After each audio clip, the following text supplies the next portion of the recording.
Video, I'm going to teach you how to automate AI-generated video creation with VEO3, GPT 4.1, and Google Sheets. By the end, you'll have a clear, repeatable system that takes a simple idea in a spreadsheet and turns it into a finished video, then logs the result back where you started. We begin with a manual trigger. When you click Execute Workflow, you're telling the system to run only when you're ready. This keeps you in control, so you generate videos on your schedule and avoid accidental runs. Next, the workflow fetches ideas from your Google Sheet, but only the rows marked as ready in the status column.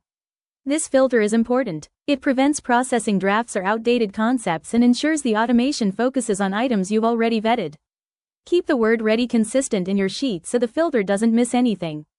With ideas in hand, the AI prompt generator powered by GPT 4.1 transforms each brief idea into a complete VEO3 prompt.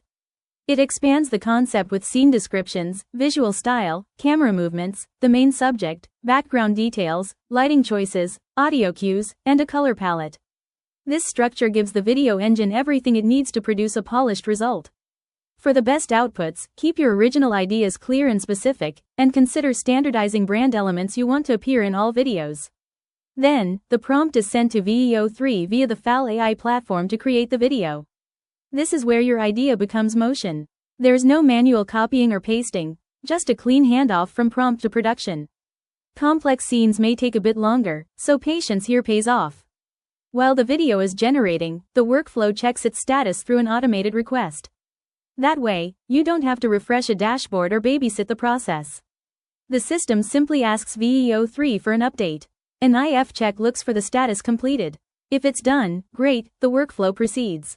If not, it waits 30 seconds and checks again. This brief pause avoids constant polling and gives the renderer breathing room without slowing your entire pipeline. Once the status is complete, the workflow downloads the finished video. This captures your output immediately, ready for review, storage, or publishing. Finally, the Google Sheet is updated with the video's URL, and the status changes to completed. Your sheet becomes a clear record of what's been processed, which links are live, and what still needs attention. That's the full loop, from idea to prompt, from render to record, optimized for speed, reliability, and consistency.